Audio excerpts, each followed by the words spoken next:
as I say, we're here to talk about our tomato programme this year. At Dobies we obviously cover a lot of varieties of types. We do beef, we do standard tomatoes, cherry, micro tomatoes, multicoloured tomatoes. One of our strengths is that we actually do grafted tomatoes rather than the conventional type one stem tomato. What have you chosen to grow this year, Debbie? This year I am growing the golden pear drop, firecracker, baby pink plum and hundreds and thousands micro.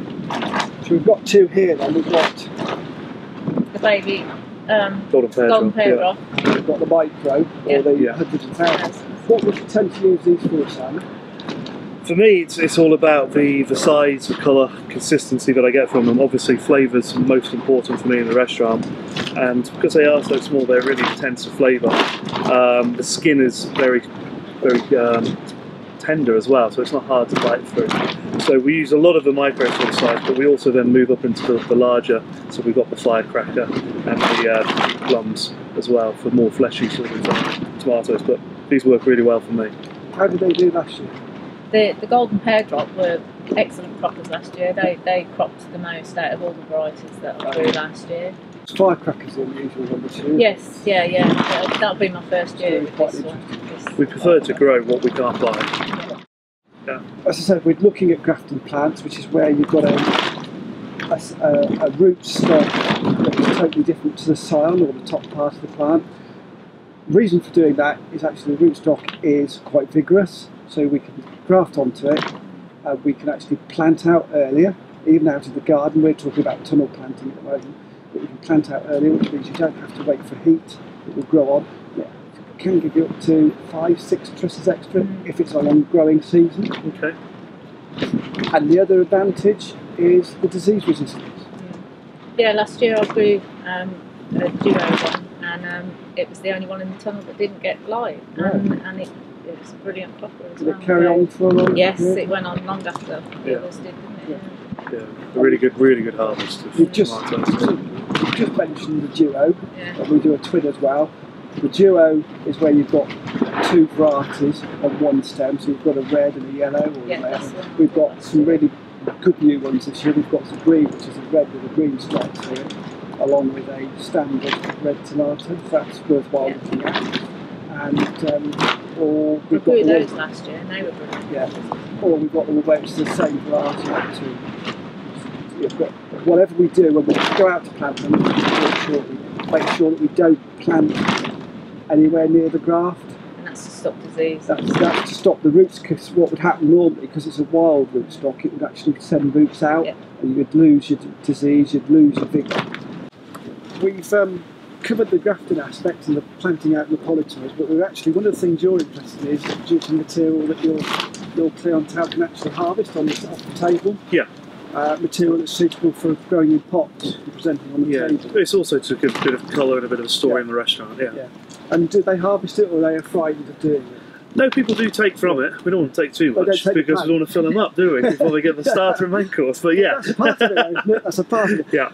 There are some really good varieties on a number of crops. We're talking about tomatoes today, but peppers and chilies, there's some really good varieties. Things like hotbacks Sweet Sunshine is another one, which is a pepper rather. It looks great. It looks like a chilli, but it looks great. We're talking about tomatoes today, and some of the varieties we use or we look at producing is a variety called Sweet and Neat. It really grows in a pot. You can sit that anywhere on your table, on your windowsill, and it will produce a mass of fruit. But still quite compact. Yes, it won't be more than that. All right, okay. And I think it's going to be really beneficial if we can get some of these growing on your behalf. Yeah. See how they operate in the restaurant. Super. Yeah. Excellent. Because your tomato is grafted, it can be planted straight into good garden soil. However, why not try deep pots? A minimum of 10 litres filled with good quality compost. When you're planting, make sure not to get the compost above the graft. Once planted, water in well and keep well watered. For best results, feed with a good quality tomato feed once weekly after 50% of the first flower truss is open. So I'm Simon Hulstone of the Elephant Restaurant in Torquay. Peter from Dobies of Devon. I'm going to show you a couple of dishes to do with your lovely tomatoes that we've grown here. Yes. Okay, so very, very simple. It's going very much for the home look here.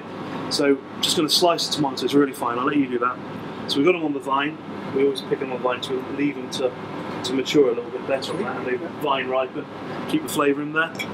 So if you can slice those for me, Peter. Anyway. Nice and thinly sliced. Knife goes this way up. Yeah, that's a good job you told me that. So just nice slices like that, okay? So I'll give you a plate. It's replacing the same as mine. Okay? So what I've got also to go with this dish is I've got some tapenade. So I've got some olives, capers, lemon juice, some basil, and some fresh olive. Sometimes put anchovies in it as well, but I'm not really into the fish flavour into this dish. So if you want to lay those onto your plate as well. So what I'm going to do is just spread over the tomatoes some of the tapenade, get the flavour in there. It's quite salty, so I'm not putting any salt on this because all the capers and the olives are already quite strong. What also I've got is I'm using the small micro tomatoes, and I'm going to cut them in half and we confit them. And all this is literally we're going to salt them, chop garlic, chop thyme, and leave them in a low oven for a couple of hours, and they just take this lovely, almost sun blush flavouring. So I'm going to present those on the dish as well.